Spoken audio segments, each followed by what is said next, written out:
Oh man, Apple has just been relentless with their updates lately, both public releases and betas. Today, iOS 11.2 Beta 4 has been released in both its developer beta and public beta form. So what's new, what's changed? Let's go ahead and get into that. First off, Apple has been really pumping these out. They want to make sure that the iPhone X gets the best possible experience. And as you guys know, yesterday's update actually addressed the cold weather bug where your screen would become unresponsive. It's more than likely that this update follows suit and has added that inside, although I cannot confirm it.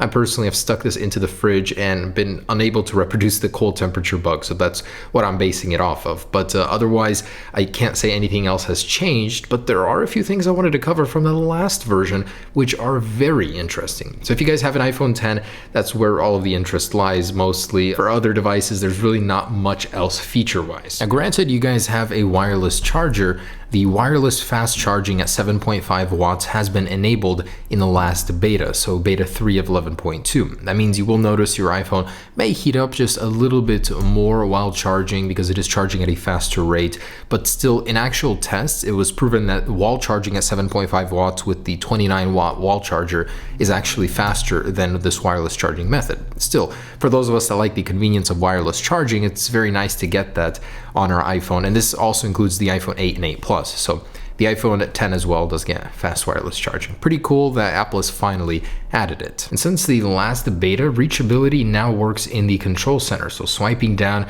you'll notice you can actually activate that here. And that's not limited to the iPhone X, all other devices as well. So you can use the double tap on the home button in order to activate it from the control center, which is pretty nice touch as it is pretty high up, especially on the iPhone X to access any of these controls. And it's about dang time that Apple has introduced offline Siri. Although in a very limited capacity, you can now actually ask Siri some commands while there is no internet whatsoever. So previously you just get a screen that Siri is offline. Now you can actually talk to her even without an internet connection. So watch this. Pause music, see? And the music was paused. And now, play music, and check that out. Music is playing. Let's ask for the next track. Next track.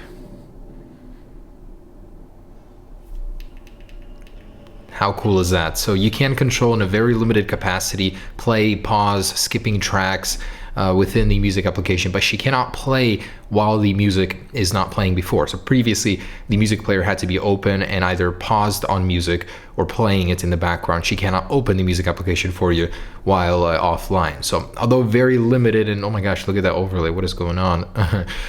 Very limited capacity, it's still pretty cool to be able to do something without internet. And this is most likely for the AirPods control while disconnected from the internet. So that way you're not limited to always having internet and being able to use your AirPods to their full capacity. And for my neighbors up north in Canada, lane guidance has been activated within the Maps application. So you'll be able to see which lane to be in when taking an exit or a turn. One of my most frustrating concerns about Maps before has been fixed. So very glad that that's available, and now in even more countries, including Canada. Now I have a question. For whatever reason, in Beta 2, Apple introduced that little bar right there in the control center to let you know that it's available to drag down. Now that was something they previewed at their iPhone X event actually, and it was kind of a surprise to see it introduced after the iPhone X was released. Now my question is, what's happened to the loading indicator? As you can see right there, it is available. It's something Apple did show off at their event, and currently there's no way to tell if your phone is loading, no little round circle. So that was a curious change, why they removed it. I hope they bring it back.